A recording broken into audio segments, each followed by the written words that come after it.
Makakausap natin ngayon sa telepono si LTFRB Executive Director Roberto Cabrera. Magandang hapon po, Attorney Cabrera. Ay, magandang hapon po, Mark. Attorney, lilinawin lang po namin, yung bang diskwento para sa mga estudyante, effective ba to 7 days a week o pagka may pasok lang, weekdays? Technically po kasi, dapat po maging effective po yan Monday to Friday. And Sunday po, pag may pasok po ng Sabado or Linggo mga estudyante, dapat po effective din po yan. But of course, they will have to provide some kind of proof po sa mga drivers.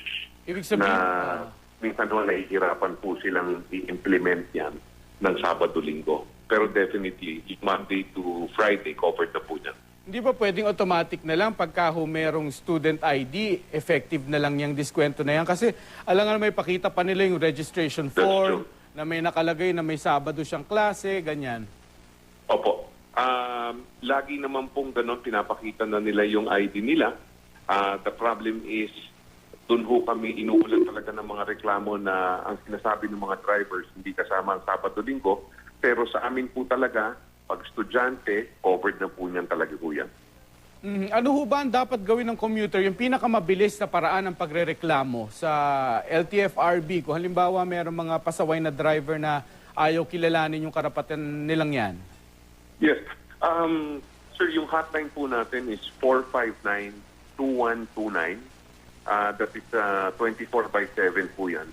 Ang inaano nga po namin is for them to call right away para ho makuha na po namin yung information regarding doon po sa PUV na yon in particular at para ho ma-actionan na po kagad namin within 48 hours from the time of reporting.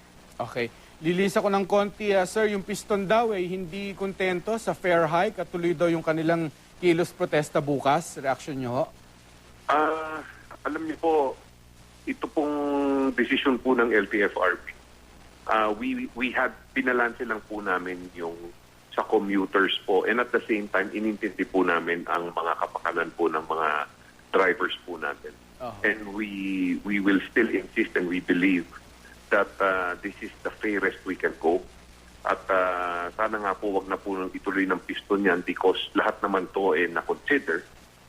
Kung meron po silang sinasabi na hindi namin na-consider sa kanila, sana po pumunta na lang po sila sa amin at ipakita po sa amin kung ano po ang sinasabi ho nilang hindi namin na-consider. Because as far as the LTFRB is concerned, napag-aralan ho namin mabuti ho ito. Okay lang ho sila magkilos protesta pero hindi ho pwede yung tigil pasada?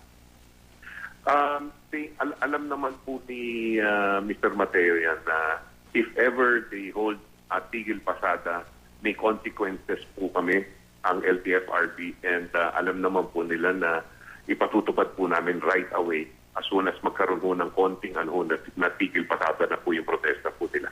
Okay, maraming salamat po sa inyo, sir. Salamat po. Si LTFRB Executive Director Roberto Cabrera.